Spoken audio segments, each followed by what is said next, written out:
Hi, welcome. I'm Rachel Cooper. I'm the Director of Global Cultural Diplomacy here at the Asia Society, and delighted, more than delighted, to be hosting today's program. Just quickly to let you know that Asia Society's mission is to promote mutual understanding and strengthen partnerships in a global context. And this program in particular really is focused on that.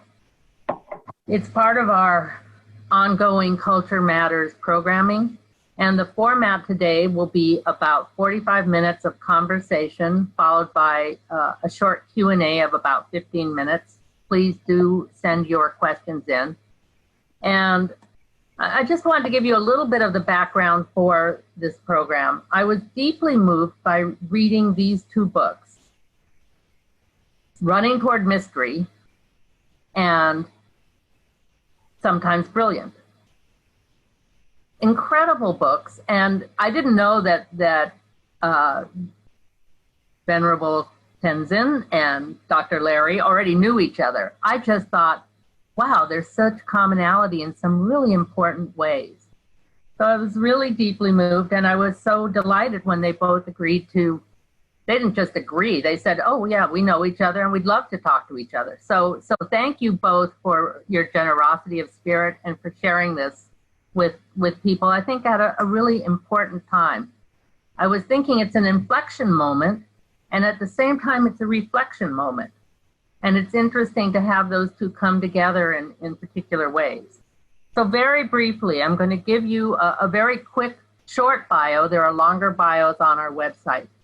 But Dr. Larry Brilliant is the founder and CEO of Hand Defense Advisory, a physician epidemiologist, spent many years in India, and the pandemics,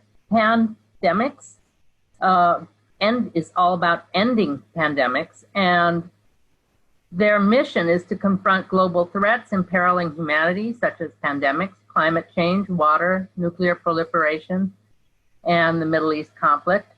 And of course, now we have COVID-19. And so there's a real focus and the sense of being part of a global world. The Venerable Tenzin Priyadarshi heads the Dalai Lama Center for Ethics and Transformative Values at the Massachusetts Institute of Technology, a nonpartisan collaborative think tank focused on interdisciplinary research and programs, and has written the incredible book, Running Toward Mystery. So I want to welcome both of you here. And I'd like to start with the sense of running toward mystery, that idea that we are on a journey that is both intentional, and yet at the same time, we encounter people who are our teachers, and there's a certain kind of mystery to those teachers and that journey. So I wondered if you could each share with us some important moment for you. And Tenzin, could we start with you? Certainly, thank you. It's a real delight to be here this morning and to be in conversation with Dr. Larry Brilliant, whom I just fondly refer to as Larry G. I still remember our first meeting many years ago in Vancouver.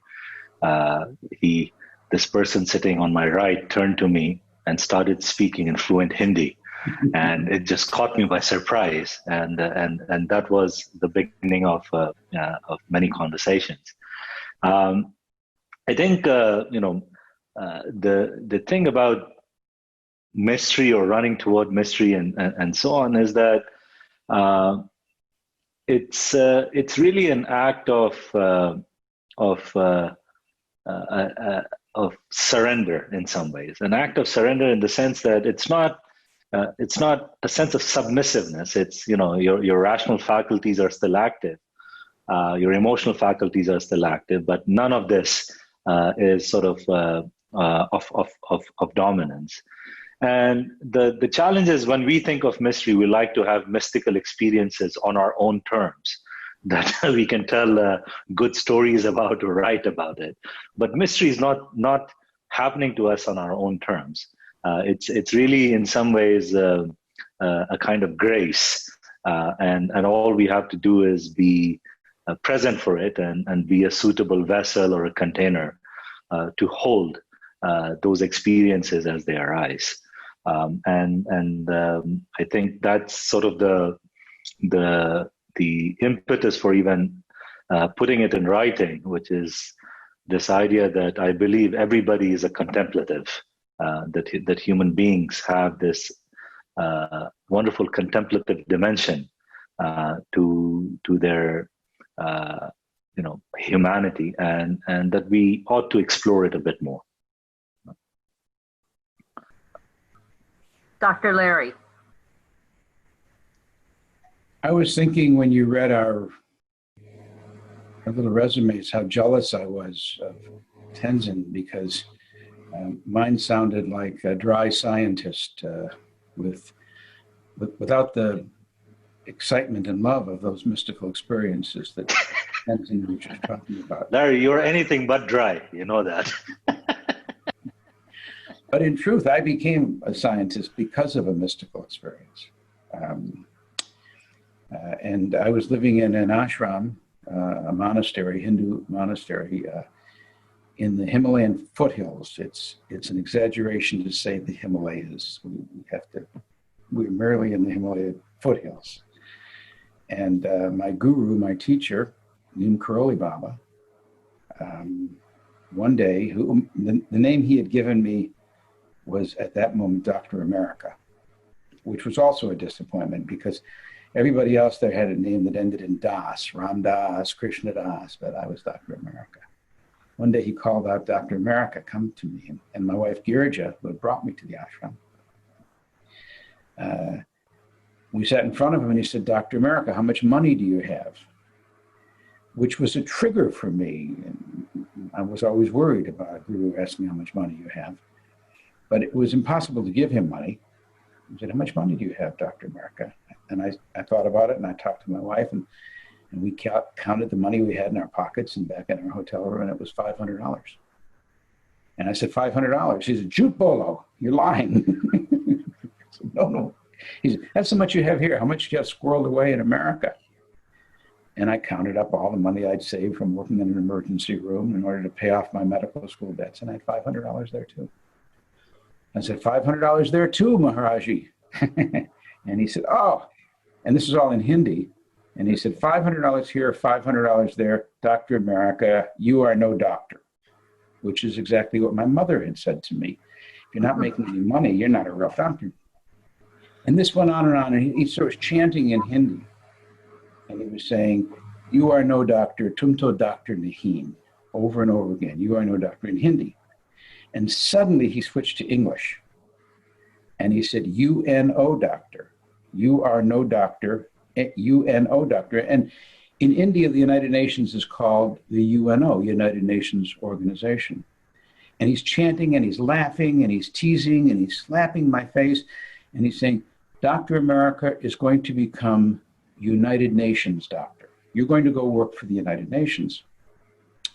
He said, you're going to go and work for the World Health Organization, and you're going to be part of a team to eradicate smallpox. At that time, smallpox was killing 250,000 children in India. People all over had pox on their face. He said, you're going to go down to WHO, the World Health Organization, and you're going to go work for this eradication program. And I did. Of course, I had to go 15 or 16 times because they kicked me out each time until in the end. But that's what started me on this path to science and to understanding what are the causes of epidemics and pandemics and the causes of the suffering from these little viruses. So for me, my entire path, I guess, my sadhana, my karma yoga, my nishkam karma yoga, is traced back to that moment. And just as Tenzin said, it is an act of surrender to accept the path that's given to you by your teacher. But it's also an act of magic and a miracle. And how could this possibly be true? That's how I wound up working on pandemics. I still try to do anything I can that looks like the thing that he told me to do. whether it's smallpox or polio or blindness or pandemics. So just exactly as you said, Tenzin, it's an act of surrender without giving up your rational mind. You put your rational mind in service to that which you've surrendered to. Very true. That's so interesting, because I think there's something similar to what you've done with MIT for starting the Dalai Lama Center for Ethics and Transformative Values. Yes, I think I should be honest and say that I had, by the time I was in high school, sort of given up on the entire enterprise of education. In fact, education to me was simply an industry that was feeding the capitalistic machine and engines of various societies. And there was no sense of personal satisfaction or growth that was happening. My parents perhaps would have also wished that I became a doctor or a bureaucrat or a politician and things of that nature. But by the time I got to US, through the windy roads of life, and it was sort of a reintroduction to what education could be. I went as an undergrad and I took all the classes that I could humanly take. I had like 21 to 25 credits per semester. I was a monk. I had no other life. And I remember still that one of my advisors calls me after my second year and says, do you really hate your experience here? And I said, no, I'm really loving it. And he says, well, then you need to either slow down or do something else because you're about to graduate next semester. And so I said, well, I have no desire to leave. So tell me what to do. And he looked at me and he said, declare more majors. So by the time I finished undergraduate education, I had like 2 or 3 majors and 3 minors, and I was really sort of soaking it up. And fast forward, the thing with MIT also, to digress a bit, is it's very interesting. I was in my first year of graduate school at Harvard, and I get this email. And the email says, the president and I have heard of you. Would you like to come and have a cup of tea with us? And it was signed by one of the deans of MIT. And I thought, that email was as good as, generous Nigerians who want to offer me some money every once in a while. But there was a local number. So I said, it won't cost me much. And I called the number and the invitation was genuine.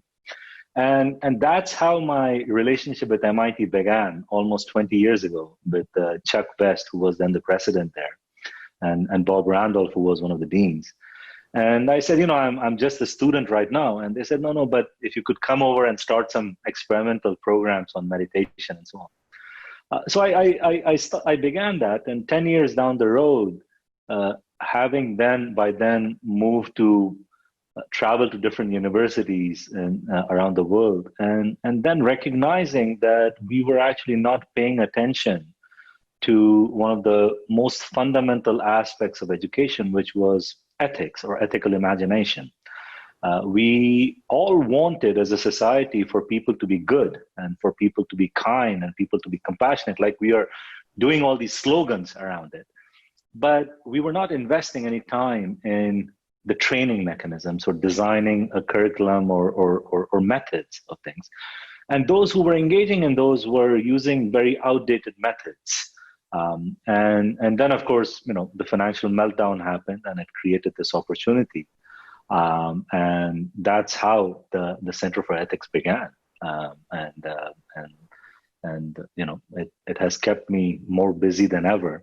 But I think it's the sort of wonderful grounding or centering piece that more and more educational institutions ought to think about how to nurture an ethical human person.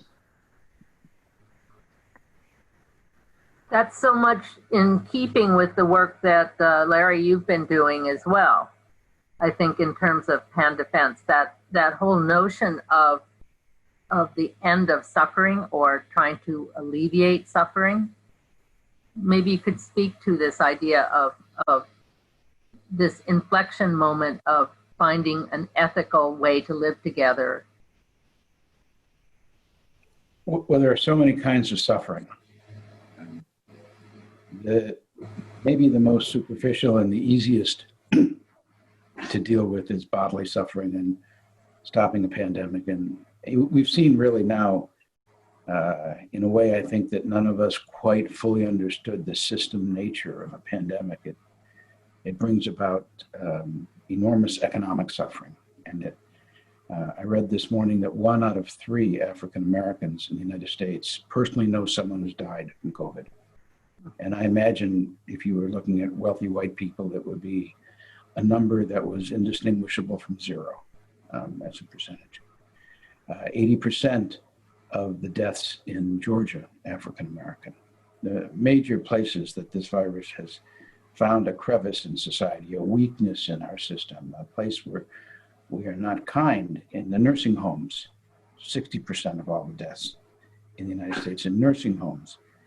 Even in places that have done really well with the virus initially, like Singapore, forgot all about the migrants living in squalor. 97% of all the disease in Singapore is in those squalid refugee camps where they would bring in migrant workers, as we do occasionally. So there's a lot to learn from the way the virus works, and those knock-on effects show how the system, I think, works, and how we fail to really fully understand it. But it's not just the physical suffering that we're talking about, is it? It's the mental anguish, it's the loss of a loved one, it's the fear that we have, it's the knock-on effects that we see as in this moment we're trying to deal with a struggle in the United States, a recognition of a series of human rights abuses, murders of African Americans, systemic, intrinsic racism, that we've known that we profited this country on the back of 401 years just after slavery. So we're coming to recognize that other kind of suffering, that political, unethical suffering, as Tenzin talked about. And then we can go on and on. You can talk about all the suffering, inherent in karma and reincarnation. I mean, we could keep the suffering conversation going for a long time. I will say that I was, as a young teenager, I was a solipsist. I was totally involved in my own life. The way the millennials are cast today, I was much worse than that. And I was at the university, and my father had cancer, University of Michigan, Ann Arbor. And Martin Luther King came to campus. I was 17, 18. And I was depressed, and it was a rainy day, torrent in Ann Arbor, and I walked nonetheless to the 2,000-seat auditorium where he was to speak, and hardly anybody else came because the weather was so bad. And Dr. King looked out at us. The university president was embarrassed, and Dr. King said, "Well, this is great. There'll be more of me to go around. You all come up on the stage." And we sat with him, and we talked with him for hours. And it wasn't an ordinary talk. I had never heard anybody talk in the way that he talked, bringing together God and service and kindness and love and the kinds of things that Tenzin just represents when he sits there, and why we all love him so much. But it touched me in a way that a virus touches you, and I was infected with that spirit of service and activism. And I think that's the other part of it. I quit being I was in atomic physics. I was so old we didn't even have nuclear physics. And I moved from that to ethics. And I became an ethics major, and my thesis was on ethical relativity, which I never finished because I went to medical school. That's another story. But what I learned from that is that if you have this construct, if you've met these great people in life, if you met Cesar Chavez or Martin Luther King or in the ancient days Gandhi, or And so many of the people who, they live a life that is so much better than reading a book or studying a treatise, maybe even studying a religion. You meet them, Ramdas from me, Proli Baba, Karmapa, a wonderful Tibetan teacher who adopted us in India. If you meet people like this, you want to be like them. You want to eat what they eat. You want to read what they eat. You want to pray like they pray. You want to act with the kindness that the ebullient kindness that comes out of them. It's a different order of magnitude to what you see or read on cable TV. It's just, social media can't touch it with its superficiality. But to find it, I don't know how you find it out there. I think it finds you when you're ready. There's an expression in India, when the student is ready, the teacher will appear. And so I think all of us have to make ourselves ready. Beautiful. Tenzin, your thoughts, your surrender to teachers? I could just listen to Larry all day. Tell stories. It's so wonderful. We're in trouble now.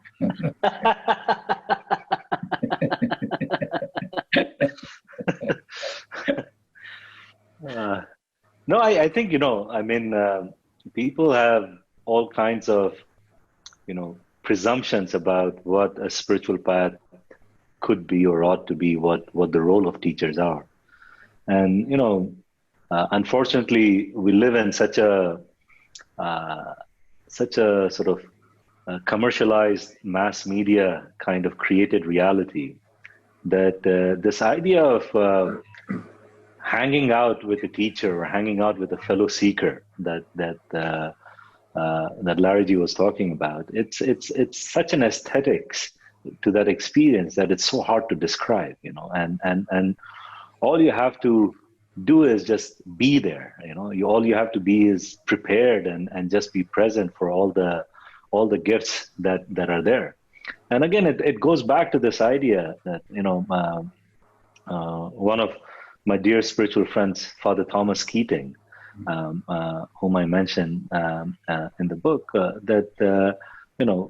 he was in his 80s when I met him, and we became very close spiritual friends.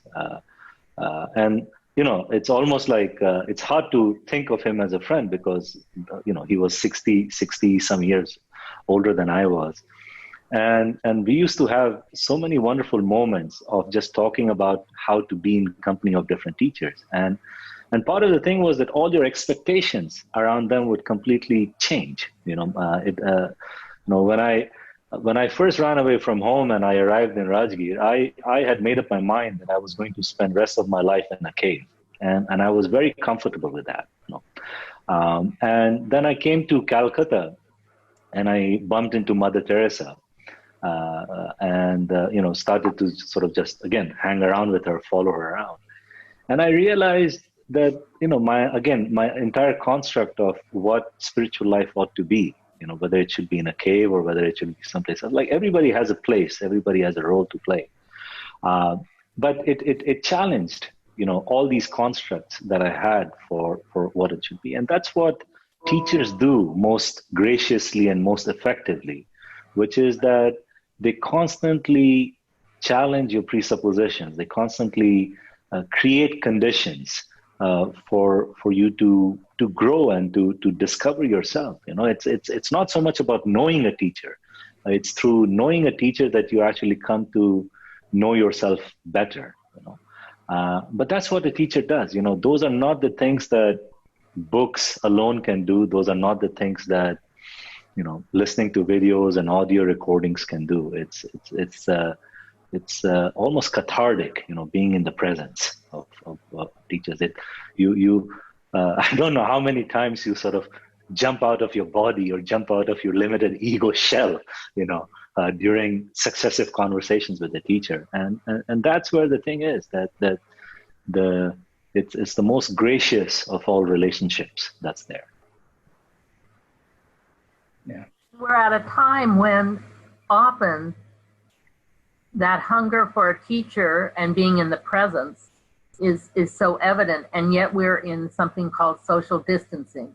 And so this idea of solitude and reflection, which seems to go towards inflection, has become a new experience for many people.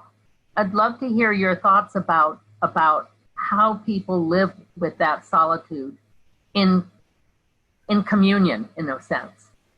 I mean, we're both on our own and absolutely part of the global community. So, Larry, your thoughts? Well, I'm first on a minor campaign to call it physical distancing and not social. Yes, good point. I hope we're actually having, in a strange kind of two-dimensional way, more social interaction. I think what Tenzin was talking about, and you helped me with this, Tenzin, is really discipleship. It's this act of being in a relationship with another being where you're trying to learn not just what they would teach, but who they are and how that happens. I have another teacher like that who comes in a most improbable set of clothes, Wavy Gravy, who is a clown and my best friend for 40 years, and his wife, and he's been married for 53 years, and my wife, George, and I've been married 51 years, and we've been friends 50 years. So that should end the story about hippie relationships not lasting. But we've been friends, the four of us, for this long time. We lived on funny colored buses. We drove from England to Kathmandu, lived in strange places. And Wavy, who has probably read everything I've ever even dreamed of reading in the spiritual literature and put himself through torture and penance in every form of religious training, remains a clown because it is the way in which he can make people happy. And I think kind of seduce them into seeing that there is some magic and humor. And I must say that because Wavy, of all the teachers we've talked about so far, Wavy is the only one who is still with us in his body. I miss him with a palpable physical missing of talking to him in that way. The other teachers that I've had are now in some other place, which is above my pay grade. And everyone talks about their relationship with these people who have now died and are in different states of being. There is something about being with a teacher, as I was with Karmapa or Neem Karoli Baba, when they are alive and they are actively trying to shape you. They're trying to help you, teach you where the edges are very sharp, and you can avoid those edges by changing the edges that you have yourself. You can miss the edges in the world if you kind of saw off your own edges a little bit. But that relationship is so intimate and close and loving. And if you believe in reincarnation, and if you believe in the teachings of the East, then you believe that that is a relationship that survives death and is very hard for Westerners to wrap their mind around that. But in an age of physical distancing, I think in a way that becomes both harder and easier. It certainly becomes different.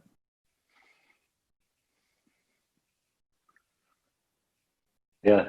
I think it's almost like a grand social experiment, that we could not have designed better, even if we had $1 gazillion of funding to understand human behavior and social interactions in this kind of scenario. You see, loneliness is imposed on us, or alienation is an outburst of a certain form of disillusionment and so on. But solitude is a choice. Solitude is this deep willingness to enter into a form of silence or enter into a form of stillness, so that we can get to know ourselves better. And this is the thing, is that is the paradox of our times, that people were working so hard, complaining they were not getting enough time with their family. Then the lockdown happens, and then they start complaining that they are getting too much time with their family, not being able to balance the sense of relationships. People often suggested that they wanted a break from things to be able to deeply think about their own sense of meaningfulness or purpose in life. And, they never got around to taking time off because, this is again, the sort of agony of our times that we always say, when we have time or when we will have time. You will never have time. You need to make time. And this is the most beautiful gift that nature gave you in some ways, which is it forced you to have this time. And to disrupt certain kinds of norms or patterns that we had become somewhat comfortable with. Not that these norms or patterns were useful. Most of them actually should not be perpetuated, even when this pandemic ends.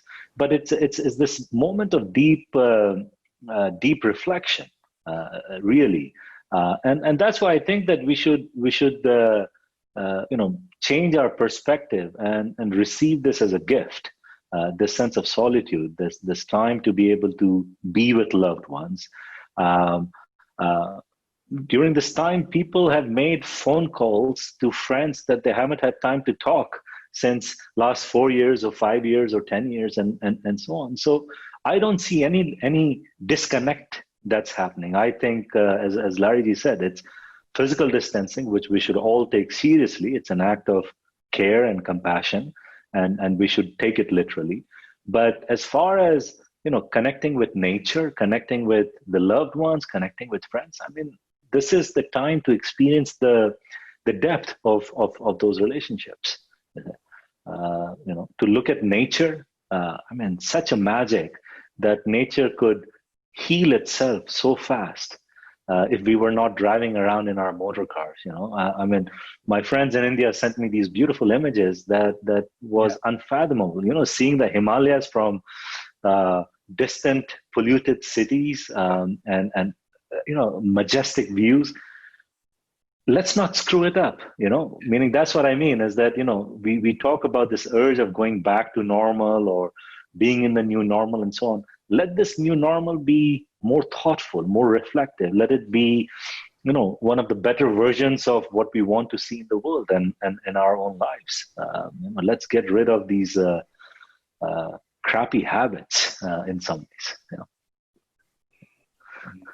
Yeah, that's, it's also true as a sidebar. I've not heard of anybody who was walking along in nature or Yosemite or in some majestic place who contracted COVID. Even if you had a walking partner and they're 6 feet away and you're walking for years, months, I've not heard of anyone who's contracted COVID in that way. Nature is the place that you can go to live a fuller life at this time, and it's a very safe place. Nature is safe. It's the cities that we've constructed that have come out of our mind, our imagination, and not maybe well thought out, that pollute the air and create climate change. Nature doesn't create climate change. Green things are carbon sinks. They suck up carbon dioxide. It's a really good moment to think about that. I'm glad that you talked so much about that. I really appreciate that. It brings to mind this idea of the aesthetics of relationship that you talk about in your book, Tenzin. This idea that we are all in relationship. And I wondered if you could give us that story of meeting the mamos. Yeah, that was one of the most memorable, delightful experiences.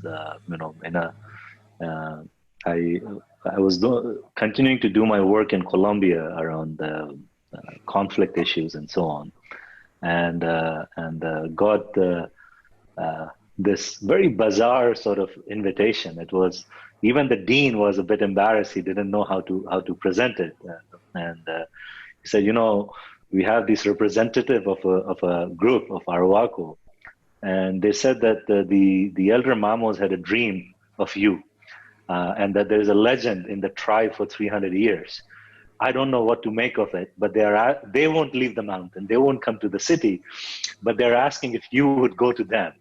And getting there wasn't an easy thing. It was, a flight and then 4 or 5 hours of drive, which my body is well trained on Indian roads, but even then, it was an experience. And then you had to trek, you had to walk through the mountains to get to them. And I was in tears when I heard them talk about nature. When they spoke of nature, it was like they were speaking of the most intimate of all relationships. And we don't have that relationship. We don't understand those kinds of relationships. The early desert fathers in the Christian tradition used to refer to 2 books of revelation, nature and the Bible. And we have spent too much time in the West reading the Bible and memorizing and literally making arguments on the Bible.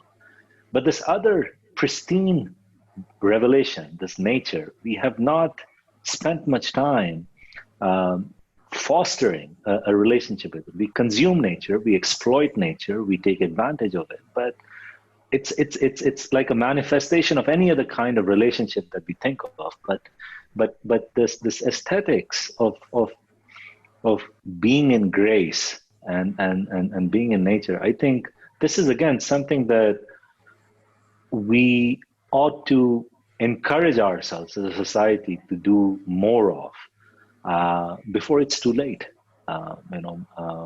For all our spiritual practices and dogmas and doctrines, if we cannot understand how to relate to nature, how to relate to each other in sort of this non-consumer, transactional kind of manner, if we can't move beyond that, we are living less than humans. I'd like to respond to that wonderful story, or the wonderful experience. There was a while when I was a professor at the University of Michigan, and it was the year after the Dalai Lama won his Nobel Prize, and he declared a year of peace. And he was celebrating this year of peace by going around to universities and cities all over, but he came to the University of Michigan, and there was a celebration at this big auditorium. I guess I have something about big auditoriums in Ann Arbor. There was a group of us who were on stage to say a few words of welcome for him. And I remember I gave him a Save a t-shirt after the organization that was working to eradicate blindness. And he wouldn't quite put it on, but he held it up so that a picture could be taken. And I said a few words, and then I moved back. And the person who came after me, I didn't know at that moment, but he was Grandfather Joseph. He was an elder of the Hopi tribe. And he came and he delivered a talk which made however many thousand people were there cry. And he said that in the Hopi religion, we have a symbol of emergence, which looks like your labyrinth. We believe that we have come historically from the other side of the world. And we believe that we have twins, that there's another half of us, another half of our heart, another half of our soul. And we have in our tradition a story that a man will come wearing a red robe like you and will look like us. And when we see his face, we will see our cousins and our uncles. And he looked to the Dalai Lama and he says, and today that prophecy is fulfilled. And I think that you are in that same tradition with that same prophetic story of the linkages between these great traditions. And we don't understand this stuff very well, but it's there. I think, if we could just do this one act of sort of sense of gratitude towards nature and just being in nature, there will be no running toward mystery. We'll constantly be abiding in mystery. It's something that it's a shame that we as civilization is depriving ourselves of.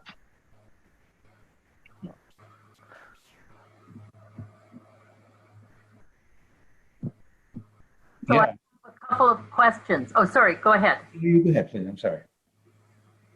No, I was just going to share some questions that have come in from the YouTube. And the first one is, in your book, Venerable Priyadarshi, you speak of spiritual pride as being a major obstacle in the path.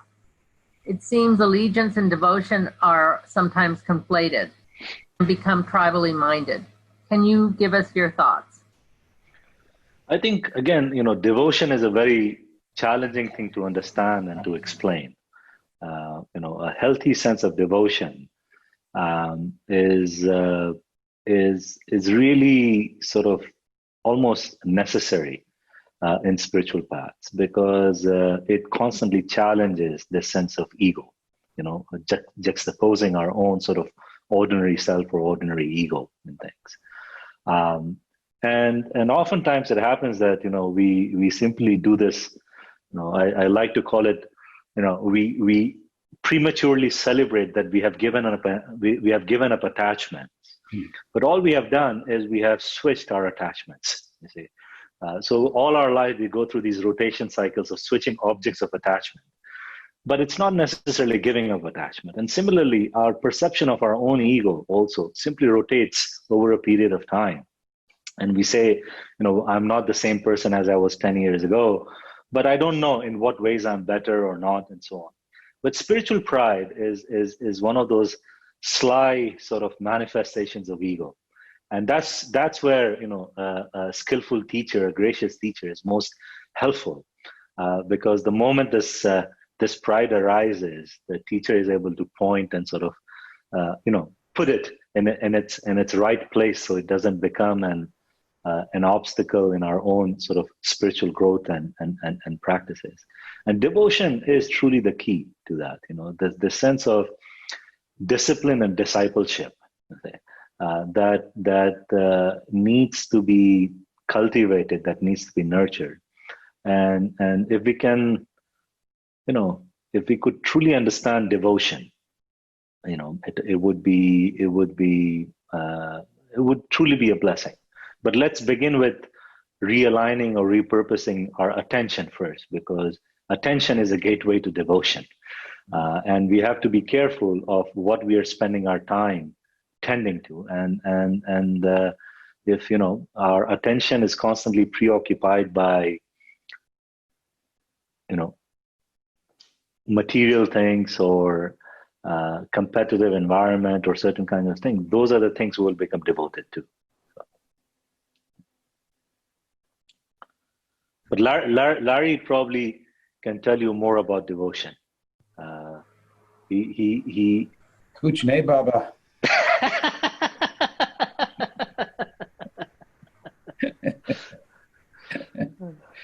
No, I can't follow that. Hey, then I'll give you another question that's come in. COVID teaches us the importance of pause in our daily lives. Without pause and reflection of ethics, we end up with a mental construct rather than daily practice. In a way, it's similar to what you just answered, I think. How can we ensure more people value pause? I think peace may be, it's not just pause for the sake of pause. It's searching for peace, however you can find it, inside yourself, in a relationship with a teacher, or in a relationship with someone that you love. We all need to have something that redirects the engine of attention. I find humor to be one of the strongest redirectors, because you could be, Ram Dass used to say, you could be busy being somebody, and then someone will say something so funny, and you suddenly are nobody. And that state of nobodiness Ram Dass would talk about is that place I think that Tenzin was talking about. In fact, he wrote a book. There's a movie about him called Becoming Nobody, and he, in his later days, he said that was his job description, becoming nobody.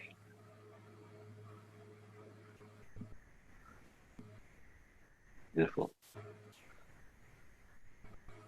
Another question. If the economic system is based on consumption of material goods, how can we successfully market the idea that it is that very consumerism that is unsustainable for the planet and sentient beings?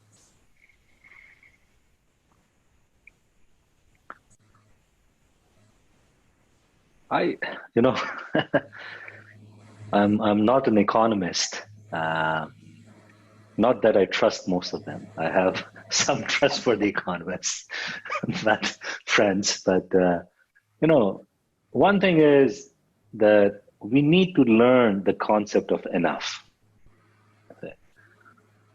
We know too much, but we don't know what's enough. And there's a fundamental flaw in market economy when it counters this understanding of enough. When it is constantly telling you that you need more. And that's what I mean, is that we have become so absorbed in a consumer behavior that it's not just about consuming material goods or being consumer on part of economy. We have become consumers of relationships. We have become consumers of fellow humans. We have become consumers of nature. See? To the point that we are beginning to lose sight of what does it mean to be in communion, to be in relationship. Everything that we see as an object we wish to consume. You see? It's a very exploitative mindset. You see? It's a mindset that creates more sort of this sense of distancing of I versus them, and I consume them, and I consume that. You see? So we have to understand that the consumer mindset is not just limited to market economy. See? It permeates our very sense of day-to-day life, and we need to come out of it. We need to come out of the sense that in order to truly evolve as a human, we need to move away from just being a consumer, a passive or aggressive consumer, or just the psychology of consumption. Even in the spiritual world, all I see is consumerism. You see, even in the spiritual world, it's consuming teachers, consuming teachings, consuming religious paraphernalias. You know, it's really violent. This act of consumption that we are engaged in. I could listen to you all day. We'll play turns. and you should first start speaking, and then I'll be quiet for many years. Oh. The other way, no 3 year, 3 month, 3 day kind of stuff. You know, I'm often asked, because of this, being an epidemiologist in the middle of a pandemic, all of a sudden you're supposed to know about things like consumption and ethics. You know, I'm just an epidemiologist. But I'm often asked what people could do to deal with the epidemic. And I always say, you know, give some money to your food bank. Because the people who go and need food, they can't consume a lot. They can't binge and hoard, which is this most toxic of the extremes of consumerism, I think. Whether it's binging and hoarding of food, or binging and hoarding of ideas, binging and hoarding of people, binging. But the people who are hurt the most by a pandemic are ones who are living at the margin of society, people who are homeless, they're aged, groups who are in the minority in whatever country. And as Tenzin and I was talking about earlier, maybe it's African Americans and immigrants in the United States, but in Burma, in a Buddhist country like Burma, it's Muslims, it's the Rohingya. In India, it's all these tribal communities and the casteism. Those are the people, if you can do the equivalent of giving, it's hard. I think it's almost like, you know, two electrons cannot occupy the same orbit around an atom at the same time. It's hard for us to simultaneously consume and give. And if you lead with thinking about the people around you, especially now in a moment of rising social justice and also fearfully rising authoritarianism and even fascism on the horizon, and an epidemic and total collapse, 35 million without jobs in the United States, 1 billion jobless around the world, 2 large famines, locusts. Think about the rest of the world. If you're thinking about all of those things and organizing your life so you're giving to them, there won't be time for you to be a banal consumer. You certainly will be subject to the higher kinds of consumption challenges. But right now, the world needs you and me and all of us to be thinking about our sisters and brothers who are in so much pain around the world.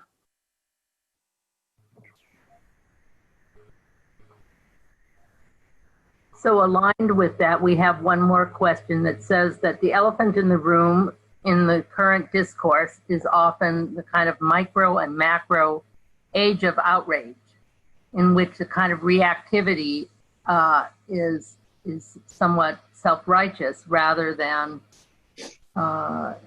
more inclusive. So that's the online question. Your thoughts?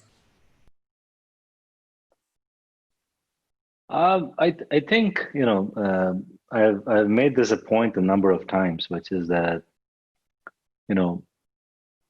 self-righteousness is pervasive. It doesn't require any kind of training. Being ethical is difficult. Being self-righteous is not that difficult. And the challenge is that there's too much self-righteousness. There's a lot of moral relativism in the society that we live in. And yes, it's okay to be outraged from time to time when you see the injustices of the world and so on. But outrage is not a sustainable phenomena.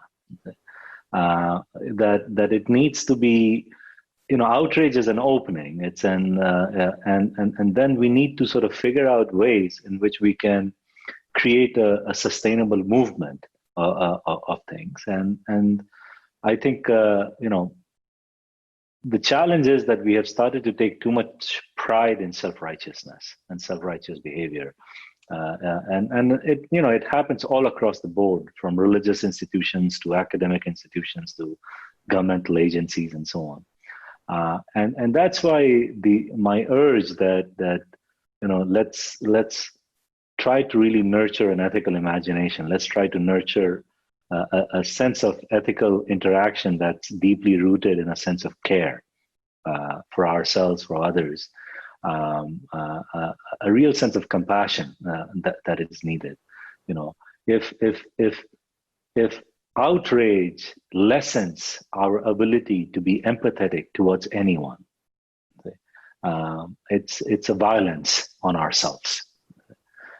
So that's why I think, yes, be outraged, but you cannot sustain that state. Think about what you're going to do after that.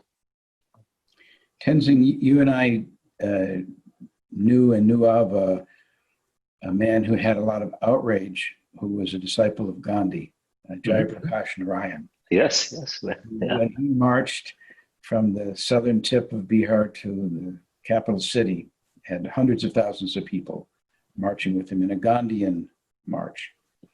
And I think that we can learn a lot from his life, from the life of Gandhi, because we are right now in the middle of a period that does demand outrage, and outrage of the iniquities and outrage of the abuses and the murders that we're talking about right now. The crevices in society where the pandemic exacerbates pain.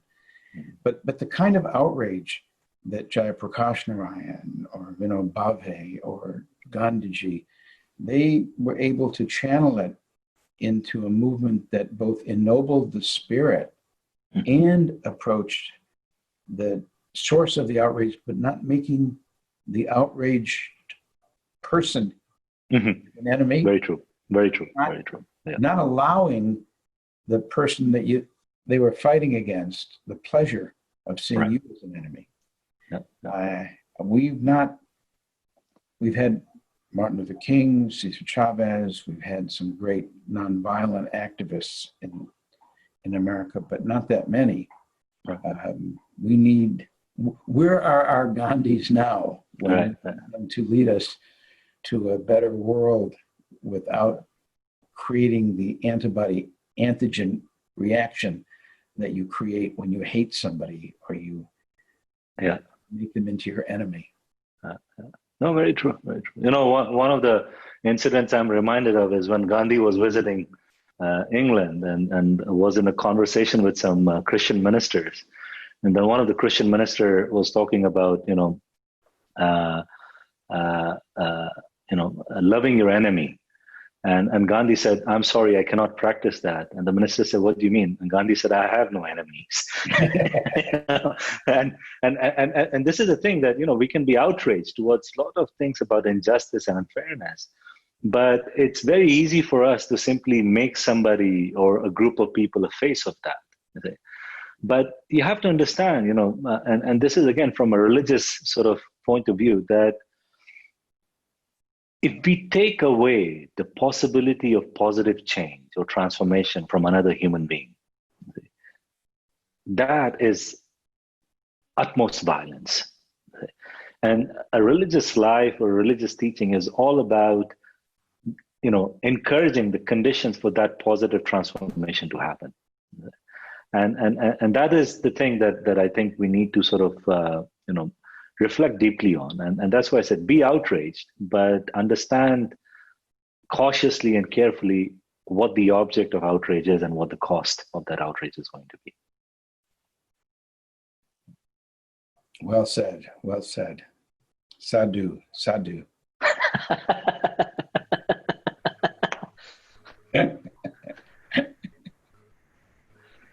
Well, my venerable friend, Venerable Larry. No, I think just venerable brilliant is good. Sometimes venerable. Oftentimes not so brilliant.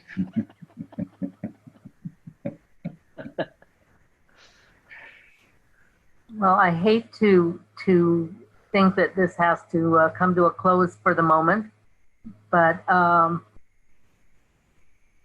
this has been a most generous gift that the two of you have shared with many people, and I'm sure that the conversation will continue on multiple levels, whether online or at some point socially close and physically distant.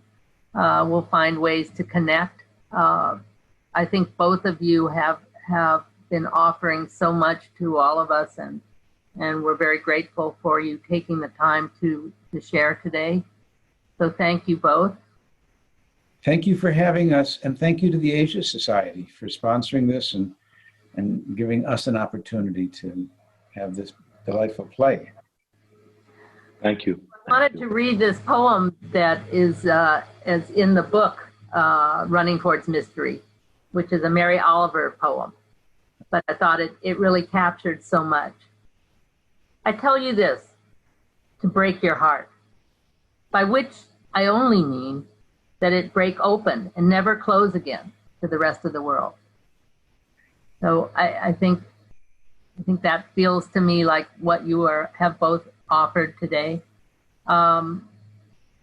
Here at the Asia Society, I want to let you know that we will have another program on Cambodian living arts and the Mekong region on July 15th, another part of our Culture Matters program on the role of arts. I also want to let you know that here at the Asia Society, this program will be on our YouTube channel. So if you want to share with friends, you'll have another opportunity. And as you've noticed, Asia Society is proud to be offering these programs without charge, but we do ask you to consider giving a gift just to support our work and to let you know that you can donate asiasociety.org, and we'd appreciate any help because it helps make this possible.